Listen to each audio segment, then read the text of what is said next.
যখন তুমি আমার বান্দা হইলা, আমি মাওলা তোমাকে কেমনটা ভালোবাসি তুমি কি জানো বান্দা? এ মাওলা তোমাকে সৃষ্টি করলাম তোমাকে জান্নাতে দেওয়ার জন্য বান্দা, আমি তোমাকে জাহান্নামে দিতে চাই না। কিন্তু বান্দা দুনিয়াতে চাইয়া তুমি দুনিয়ার মায়া করে যখন জাহান্নামের দিকে তুমি দৌড়াও বান্দা, যখন গুনার কাজের দিকে তুমি থাকিতে হয় বান্দা, তুমি জানো আমি আল্লাহ রাব্বুল আলামিন 24টা ঘন্টা তোমার পিছে পিছে দৌড়াই, আর আমি আল্লাহ তোমাকে ডাক দেই তুমি কি জানো বান্দা? আল্লাহ বলেন কি বলে তোমাকে ডাক দেই বান্দা, তুমি শুনবা। আমার আল্লাহ ডাক দেয়া আইয়ুহাল ইনসান মা গাররাকা বিরাব্বিকাল কারীম আল্লাযী খালাকাকা ফাসাওয়াকা ফাআদালাকা ফি আইয়ি সূরাতিন মা শাআ রাক্কাবাক। জোরে জোরে চিৎকার মেরে বলুন সুবহানাল্লাহ।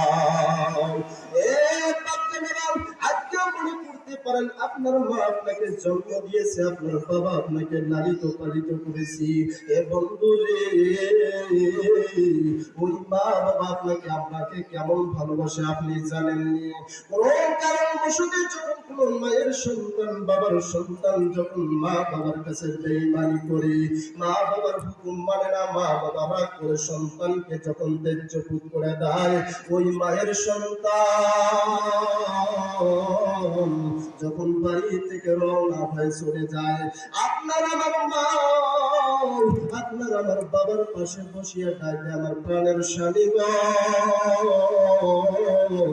ও আমার স্বামী আমার সন্তান না হয়ে একটু অপরাধ করেছি, আমার সন্তান না হয়ে আপনার হুকুমের অমান্য করেছে, তাই বলে কি আপনি বাড়ি থেকে তাড়িয়ে দিতে পারেন?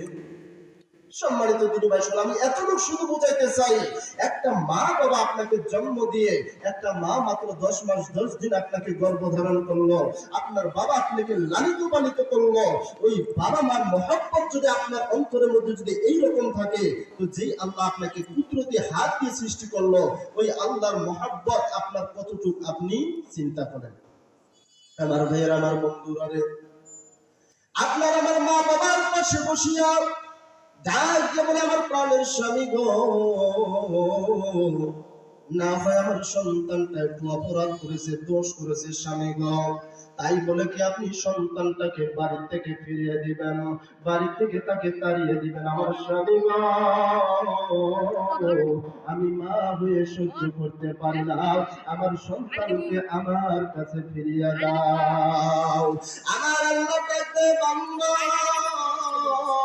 তোমার মা তোমাকে যেমনটা ভালোবাসে, এর চাইতেও আমি কোটি কোটি গুণ তোমাকে ভালোবাসি। জোরে জোরে চিৎকার মেরে বলুন সুবহানাল্লাহ। ওই আল্লাহ ডাকে বান্দা, যখন তুমি গুনার দিকে দৌড়াও, আমি তোমার পিছন থেকে তোমার পিঠের মধ্যে নরম হাতটা লেগে তোমার ডাক দেই বান্দা, তুমি গুনার দিকে দৌড়াও না, তুমি গুনার দিকে যাই না বান্দা, আমার দিকে আসো, আমার দিকে আসো, কারণ আমি আল্লাহ তোমাকে সৃষ্টি করে জাহান্নামে দিতে চাই না। জোরে জোরে চিৎকার মেরে বলুন ঠিক কিনা? তো আল্লাহ তাআলা চায় আপনাকে আমাকে জান্নাতে দেওয়ার জন্য, কিন্তু আপনি আমি দুনিয়ার মধ্যে এসে ওই মাওলাকে ভুলে গিয়ে আজ জাহান্নামের দিকে দৌড়াইতেছি। কথা বলেন ঠিক কিনা? সম্মানিত দিনী ভাই সকল, যতই দুনিয়ার পিছনে দৌড়াই না কেন, আপনার আমার কিন্তু দুনিয়ার দৌড় একদিন শেষ হবে, হবে কি হবে না? আমার ভাইয়েরা আমার বন্ধুরা রে, মনে করতে পারেন হুজুর দুনিয়ার পিছে যদি না দৌড়াই তাহলে কি করবো? আমার ভাইয়ের আমার বন্ধুরাই, দুনিয়ার পিছনে দৌড়া লাগবে না, একমাত্র আল্লাহর তাকওয়া আল্লাহর ভয় যদি অন্তরের মধ্যে ঢুকাইতে পারেন, আল্লাহর মহব্বত যদি আপনার মধ্যে ঢুকাইতে পারেন বন্ধু, তাহলে আপনার দুনিয়ার পিছনে দৌড়াইতে হবে না, দুনিয়ার সম্মানের দিকে আপনাকে দৌড়াইতে হবে না, দুনিয়ার গাড়ি বাড়ির দিকে দৌড়াইতে হবে না। মাওলা পাকের ভয় যদি আপনার অন্তরের মধ্যে থাকে, তাহলে দেখবেন কাল কিয়ামতের ময়দানে সম্মানিত হয়ে যাবেন। কথা বলেন ঠিক কিনা? এই জন্য সকলকে বলে যাই বাবাজি, মনে রাখবেন দুনিয়ায় আপনি চিরকাল থাকবেন না, দুনিয়া থেকে একদিন বিদায় নেবেন। কিন্তু দুনিয়া থেকে কি অর্জন করলেন, মাওলার কাছে কি নিয়ে যাবেন, এটাই আপনার চিন্তা করার দরকার।